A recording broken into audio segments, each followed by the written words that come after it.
What's up, NFL fans? Hope you guys are good. Week 9 of the NFL is in the books. So why don't we do a quick review of the games? Starting with the first night football, I had the Jets beating the Bills. It was a feeling. It was there. I sensed it, and that's what it did.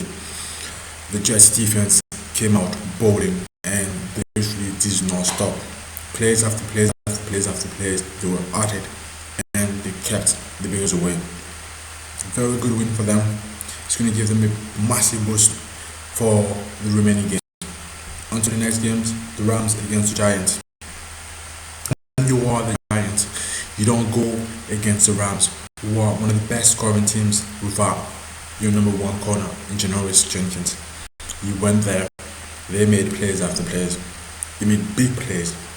Sammy Watkins got a massive play of over 60 yards. You also have Todd Gurley, massive receiving plays and also rushing plays. So they went there. Like I said, I believe the Rams are going to win because Shane McVay is a genius and they showed it, scoring over 50 points against that Giants defense. Ravens against Titans, which ended as 20 for the Ravens, 23 to the Titans. I felt like the Ravens, took too long in order to get into the game, or perhaps get in the groove of the game, or perhaps get the groove on. So by the time they noticed they had to lose the game, it was too late, and that's why it was such a close finish. But had the Ravens to win, and like I said, they took too long to wake up. But the Titans did the business, having came from a bye, and kudos to them. The Bucks against the Saints, I didn't see the Bucks doing it, playing away at the Dome. Drew Brees is the man. He's been bowling. His running backs are rushing, catching, and they're doing the business for him. Denver against the Eagles, the no-fly zone. Well, the Eagles actually flew over the no-fly zone. Carson Wentz and his dogs turned up, and they did what they had to do. Jai they traded for him. Jai bowled. You got Carson Wentz, who did not hold back by any means, and the Denver defense actually crumbled. I was expecting to the offense. Osweiler took over from Travis Simeon, and it was as if neither of them were actually present. So, on to my next game, the Bengals against the Jags. I told you about that Jags defense. They did what they had to do. They actually pulled off, AJ Green off his game to the point that he got ejected.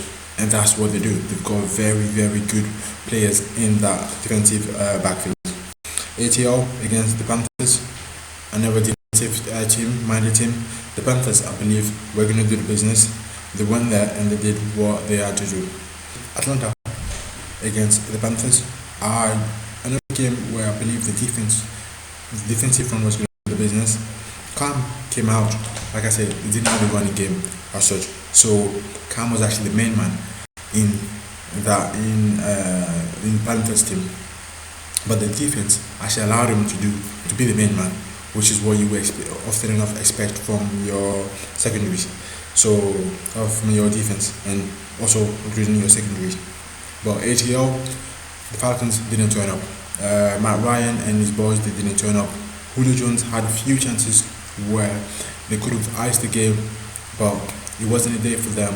I mentioned that in my free agency video regarding Julio Jones not being fully healthy. So it could be one of those. Could be due to that. Onto the Colts against the Texans. I believe Jacoby Brissett was going to go to the Texans and win the game. They didn't have the main man, Deshaun Watson, but that defense wasn't there.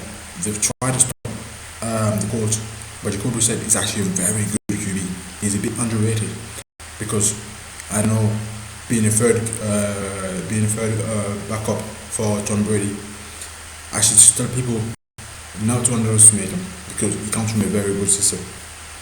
So I predict a win for them, and that's what happened. The Washington Redskins against the Seahawks, I did not see that Washington defense turn up in the manner in which they did. They showed up against the Seahawks. The Seahawks did not show up, and yes, kudos to the Washington. Yes, kudos to them. Next game, Cards against the 49ers. I had the 49ers to win the game.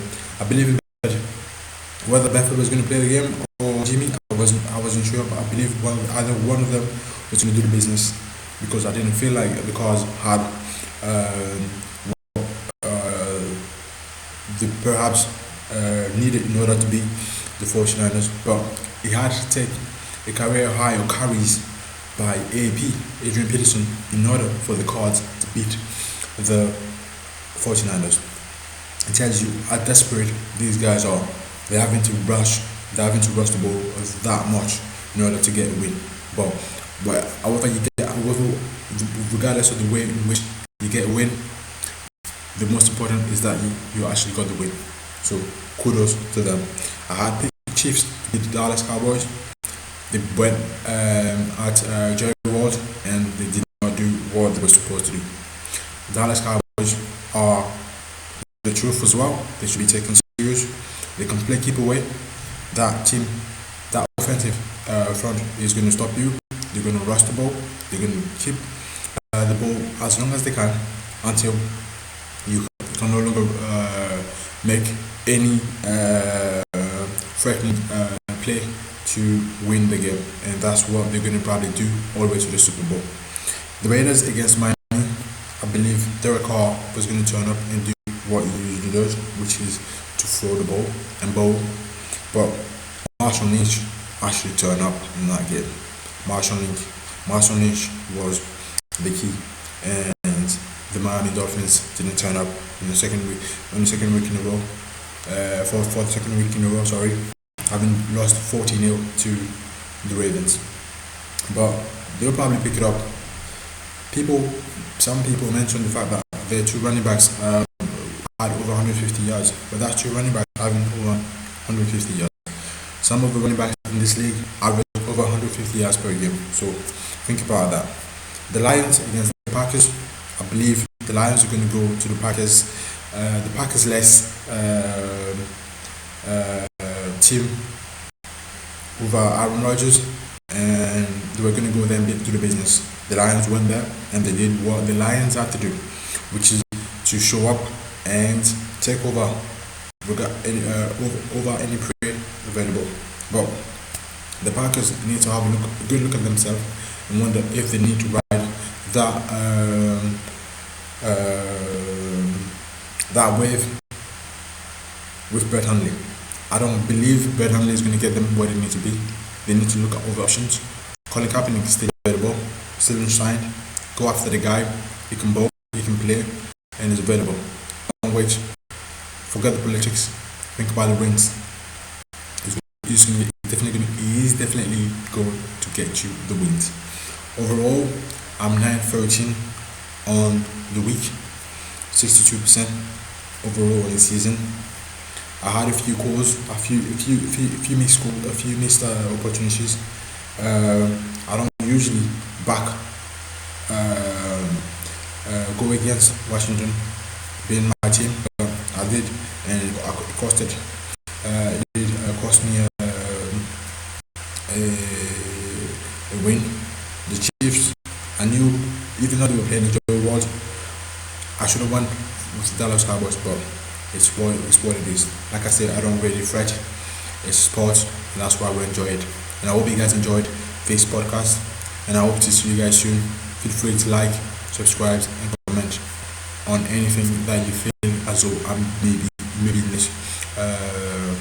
necessary to my improvement and also the delivery of my content.